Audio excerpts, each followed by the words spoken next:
Salut tout le monde. Alors aujourd'hui on se retrouve pour une nouvelle vidéo. Vous avez été énormément à regarder nos dernières vidéos sur la tente de toit Decathlon MH500 qu'on a fait il y a un an. On a eu beaucoup de questions en commentaire et donc on a décidé de faire un top 10 des questions auxquelles on vous répond aujourd'hui dans cette nouvelle vidéo. N'hésitez pas à vous abonner, à mettre des commentaires et à liker, ça nous aide beaucoup. Et c'est parti pour ce top 10. Alors oui, c'est possible de monter la tente de toit 2 sur le toit d'une voiture, notamment nous sur notre Clio 3.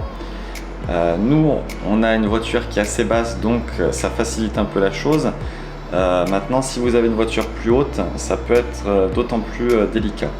Donc on commence par placer la tente sur les barres de toit, on ajuste bien pour qu'elle soit bien centrée comme c'est indiqué sur la notice. Puis on installe l'échelle, donc on la passe sur le côté et on va aller la clipper de l'autre côté dans les deux petits clips qui sont prévus à cet effet. Donc nous on a décidé de mettre la tente sur le toit sans l'échelle et sans la bâche dans un premier temps pour économiser un peu du poids. Il me semble que c'est aux alentours de 5 à 7 kg qu'on économise en enlevant l'échelle et la bâche. Ensuite on a une partie un peu longuette où on met tous les vis pour fixer la partie basse de la tente sur les barres de toit de la voiture. Donc c'est la partie qui prend le plus de temps.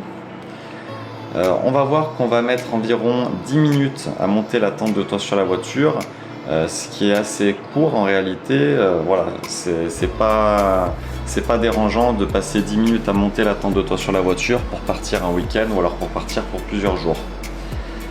C'est une opération qu'on a fait plusieurs fois depuis qu'on a la tente de toit, donc on a plutôt l'habitude maintenant, comme là par exemple pour la partie de la bâche supérieure qui protège la tente, il faut bien penser à la glisser vers l'avant pour ensuite rabattre la bâche sur le haut de la voiture.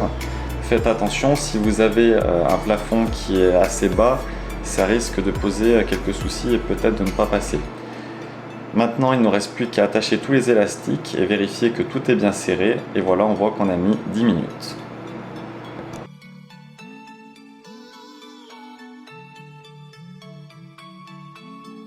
Alors nous, pour sécuriser la tente, le plus simple qu'on a trouvé pour le moment en attendant de trouver une meilleure méthode, c'est de l'ouvrir sur le côté bas droit et de chercher l'arceau qui permet de déplier la tente et de maintenir le toit, et d'enfiler un antivol en U. Donc on a une partie un peu plus souple comme ça qui va se glisser sous la barre de toit et où on va venir mettre un U qui va apporter une petite sécurité certes, mais qui a quand même un aspect plutôt dissuasif. Après c'est vrai que la tente est assez lourde, le temps d'enlever toutes les vis, etc. Voilà, nous on part jamais bien loin en principe quand on l'a, donc voilà, on croise les doigts pour le moment, on se l'est pas fait voler, mais on essaie de sécuriser de cette manière-là. Donc voilà, on pose le U sur la voiture, bien visible, et on rattache tous les élastiques jaunes sur la partie basse de la tente pour serrer tout ça.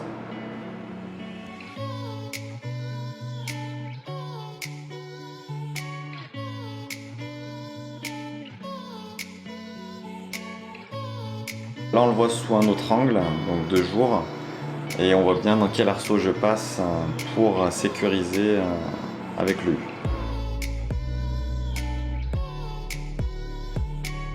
Donc au niveau des accessoires, on a un rangement pour les chaussures qui se met à l'avant de la tente, près de l'échelle.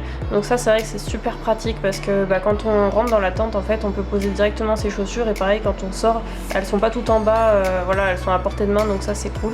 Donc on a aussi deux petites pochettes à l'avant comme vous pouvez le voir là, donc ça c'est bien pratique aussi si on a des petites choses à mettre. Ensuite on a aussi la corde pour le linge, donc avec plusieurs petits morceaux où on peut attacher des choses, donc c'est bien pratique aussi si vous avez par exemple une serviette ou des choses comme ça à pendre. Il y a aussi quelques rangements à l'intérieur comme on peut le voir là. Donc au niveau de l'échelle, on peut la régler, ajouter des barreaux ou en enlever. C'est notamment très pratique, par exemple nous on s'en est servi au barrage des Mossons. Quand l'échelle était sur le trottoir et la voiture sur la place de parking, il y avait une différence de hauteur et on a pu ajuster.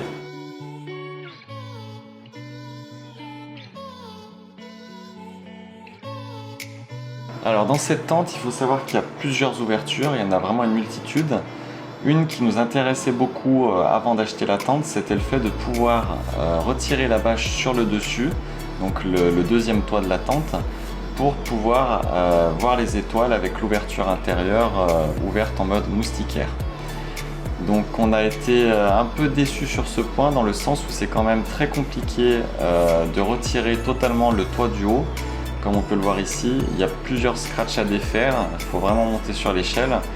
Et le plus compliqué, c'est de le faire l'autre côté, puisque l'autre côté on n'a pas l'échelle et on a les mêmes scratchs et ouvertures à défaire. Donc là on voit que voilà, je les retire une à une pour pouvoir au moins avoir la vue d'un côté et donc balancer la partie haute sur l'autre côté de la tente.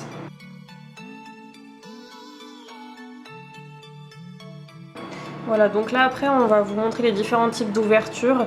Ce qui est bien, c'est qu'on a des ouvertures à peu près partout, ce qui nous permet de voir à 360 et ça c'est vraiment chouette. On choisit de quel côté on veut, même quand on a une vue d'un côté, on n'ouvre que ce côté là si on veut. Voilà, après il y a aussi les moustiquaires de tous les côtés. Donc voilà, même si vous avez des voisins sur un côté, je sais pas, vous voulez pas forcément voir de ce côté-là, vous fermez ce côté-là, vous voyez l'autre côté, votre petite vue bien sympa, et puis voilà, comme ça vous choisissez complètement ce que vous voulez voir.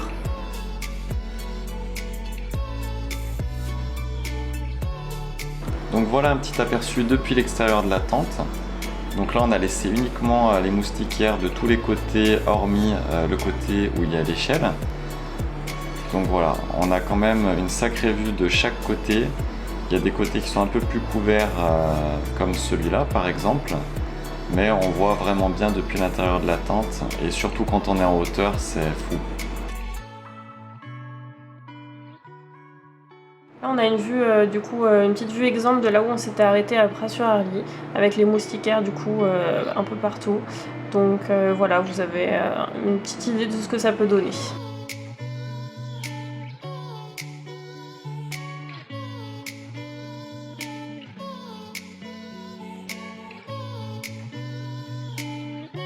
Donc là on a l'ouverture avant vers l'échelle, plus l'ouverture en hauteur pour voir les étoiles la nuit. Donc elle est assez grande et on y voit assez bien comme on peut le voir sur ces deux parties de vidéo.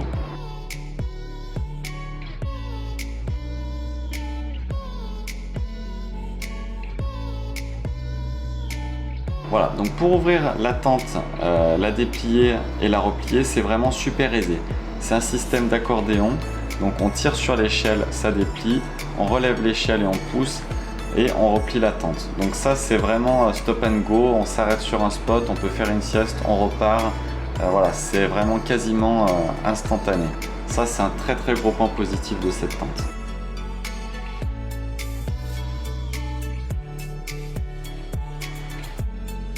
Alors on a eu pas mal de questions sur le fait que la tente soit stable de tous les côtés de manière uniforme. Alors du coup voilà, le test approuvé complètement, elle est exactement pareil partout.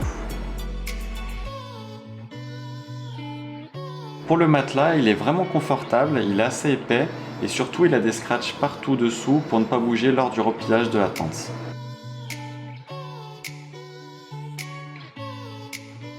Ce qui revient aussi souvent en commentaire de nos dernières vidéos qu'on vous affiche sur le haut, c'est est-ce que la tente sur le toit en conduisant change la conduite et surtout est-ce qu'on consomme plus avec.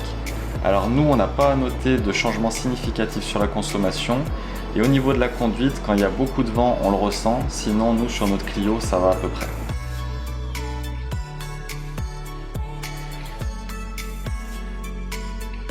Donc non, on n'a pas toujours de super spots, c'est rare, mais là par exemple on est à côté de la route, donc malgré le super réveil avec les montgolfières qui s'envolaient, on a quand même eu beaucoup de bruit et on était collé à d'autres camping-cars le soir, c'était voilà, un peu bruyant. Par contre, voilà, un exemple de spot, donc là on voit au loin la tente de toit, c'était au barrage des Mossons où là c'était vraiment exceptionnel, on était au bord de la falaise avec la vue sur le barrage et les montagnes enneigées derrière, et ça c'était quand même un moment magnifique. Et la plupart des endroits où on dort ressemblent plutôt à ça. Voilà, on regarde en amont sur Park4Night. Voilà, ce top 10 est terminé. On vous remercie d'avoir regardé la vidéo jusqu'au bout, on espère qu'elle vous a plu. Si vous avez d'autres questions, n'hésitez pas à les mettre en commentaire. On va bientôt sortir d'autres vidéos sur la tente de toit, notamment notre road trip en Suisse au barrage des Mossons.